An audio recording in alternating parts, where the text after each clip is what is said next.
আপনার দেওয়া অর্থ দিয়ে মুসলমানদের বিপক্ষে বোমা কেনা হয়, তাহলে মনে করবেন যে পানীয় খেলেন ওই পানীয় মুসলমানদের রক্ত আপনি পান করলেন।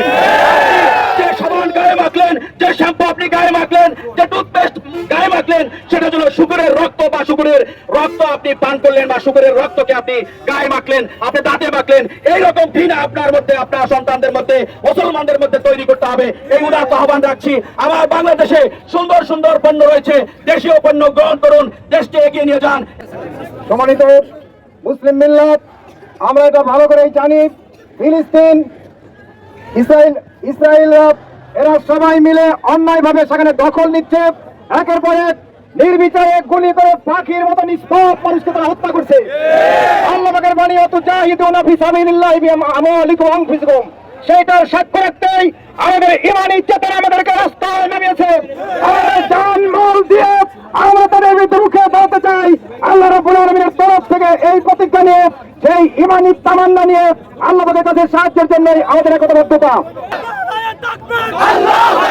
আমরা বলতে চাই, মুসলমান বাংলার জমিন থেকে যদি আমরা সবাই একত্রিত হতে পারি, আল্লাহ রসুলের আল্লাহ ডাইরেক্ট নির্দেশ আল্লাহ রসুলকে জানিয়ে দিয়েছেন, ইহুদিরা কখনো মুসলমানদের বন্ধু হতে পারে না। কোনো কথা নয়, আজকে আমাদেরকে সিদ্ধান্ত নিতে হবে, এই ইহুদিদের, এই ইসরায়েলের যত পণ্য রয়েছে আমরা সেগুলো সব বর্জন করবো। এইটা যদি আমরা করতে পারি তাহলে মুসলমানদের জন্য ফিলিস্তিনদের পক্ষে অবস্থানের সার্থকতা হবে।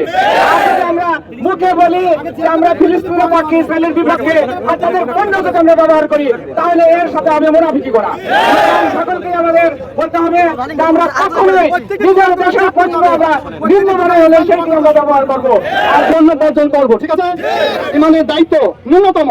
দ্বিতীয়, যারা ইহুদি পণ্য নিয়ে ব্যবসা করে তাদেরকে বয়কট করবো, তাদের সঙ্গে সম্পর্ক ছিন্ন করবো, তাদেরকে তো সালাম কালাম করবো না। ঠিক আছে তো? আমার দাদা মুসলমান, আমি একজন মুসলমান। আমার সবচেয়ে বড় পরিচয় এটাই। আমি আপনাদের কাছে উদাত্ত আহ্বান জানাবো, এই মুহূর্ত থেকে ইসরায়েলি যে সমস্ত পণ্য আছে বর্জন করবেন, ফেসবুকে প্রচার করে দিবেন। যে সমস্ত ভাইরা ইসরায়েলের পণ্যের সাথে ব্যবসায়ী আছেন, উদাত্ত আহ্বান জানাবো, সেই পণ্যের সেই সমস্ত ডিলাররা, আপনারা ডিলার বাতিল করুন, বোনদের শিশুদের রক্ষা করো।